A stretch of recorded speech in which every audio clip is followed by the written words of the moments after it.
Hey everybody. So the last two books we read about Turkey's excellent Easter and A Little Chicken. Uh, there was an egg theme and now I guess kind of an animal theme. So remember how Dot was scared of wolves and there was a pig in Turkey's excellent Easter? I am going to read the true story of the Three Little Pigs as told to John Seiska. Illustrated by Lane Smith.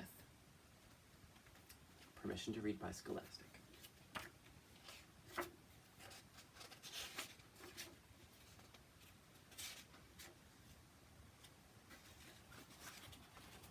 Everybody knows the story of the Three Little Pigs, or at least they think they do. But I'll let you in on a little secret. Nobody knows the real story because nobody has ever heard my side of the story. So on the cover it says, by a wolf. So we're going to get this story from the wolf's perspective. I'm the wolf, Alexander T. Wolf. You can call me Al. I don't know how this whole big bad wolf thing got started, but it's all wrong. Maybe it's because of our diet. Hey, it's not my fault wolves eat cute little animals like bunnies, sheeps, and pigs. That's just the way we are. If cheeseburgers were cute, folks would probably think you were big and bad too.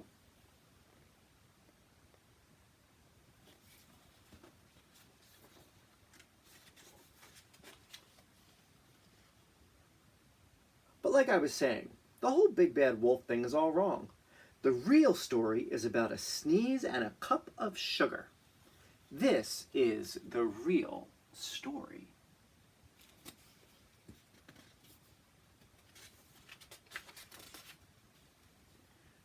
Way back in Once Upon a Time, I was making a birthday cake for my dear old Granny. Ooh, Granny and the Wolf. Is that another story we know? I had a terrible sneezing cold. I ran out of sugar.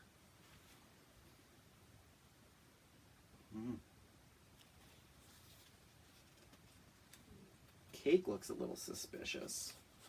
Something looks suspicious about that cake?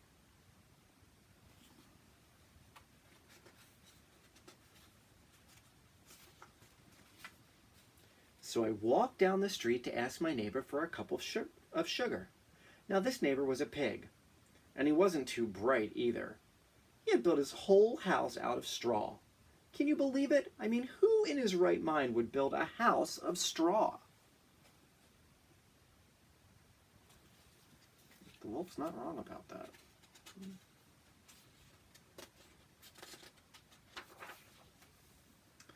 So of course, the minute I knocked on the door, it fell right in.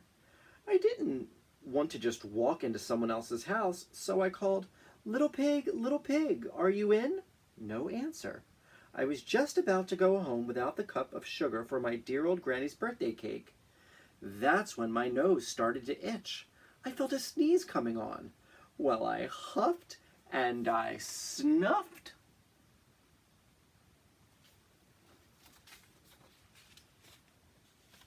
And I sneezed a great sneeze.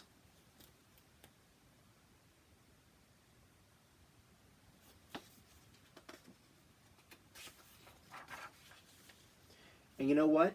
That whole darn straw house fell down. And right in the middle of the pile of straw was the first little pig. Dead as a doornail. He had been home the whole time. It seemed like a shame to leave a perfectly good ham dinner lying in the straw, so I ate it up.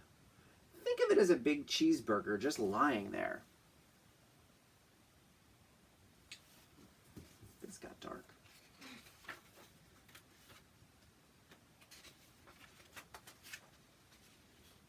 I was feeling a little better, but I still didn't have my cup of sugar. So I went to the next neighbor's house. This neighbor was the first little pig's brother. He was a little smarter, but not much. He had built his house of sticks. I rang the bell on the stick house. Nobody answered. I called, Mr. Pig, are you in?" He yelled back, "Go away, wolf. You can't come in. I'm shaving the hairs on my chinny chin chin."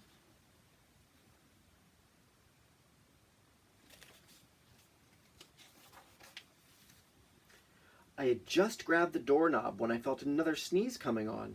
I huffed and I snuffed and I tried to cover my mouth, but I sneezed a great sneeze. And you're not going to believe it, but this guy's house fell down just like his brother's. When the dust cleared, there was the second little pig, dead as a doornail. Wolf's honor. Not so sure.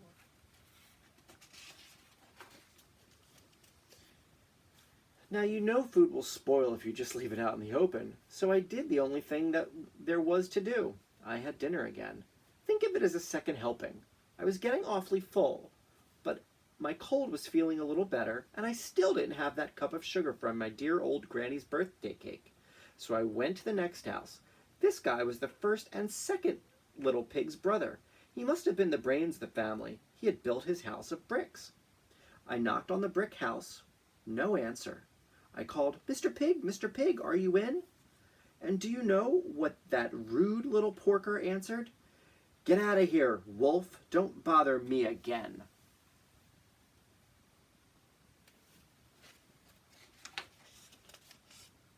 Talk about impolite. He probably had a whole sack full of sugar, and he wouldn't give me even one little cup for my dear sweet old granny's birthday cake. What a pig! I was just about to go home and maybe make a nice birthday card instead of a cake when I felt my cold coming on. I huffed, and I snuffed, and I sneezed once again. Then the third little pig yelled, and your old granny can sit on a pin. What?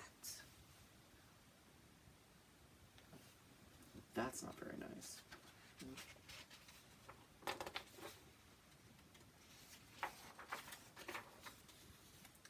I'm usually a pretty calm fellow, but when somebody talks about my granny like that, I go a little crazy.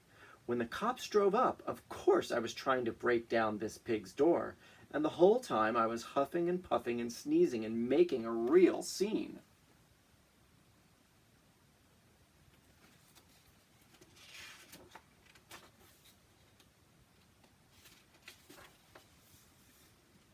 The rest, as they say, is history. The news reporters found out about the two pigs I had for dinner.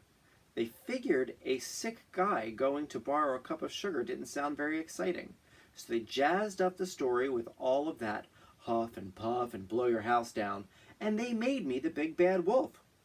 That's it. The real story? I was framed.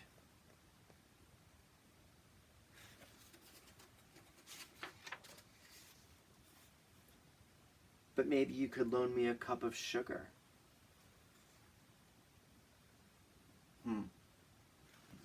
I don't know. Do we trust the wolf side of the story? Or do we more believe the pig side of the story? I don't know. Up to you.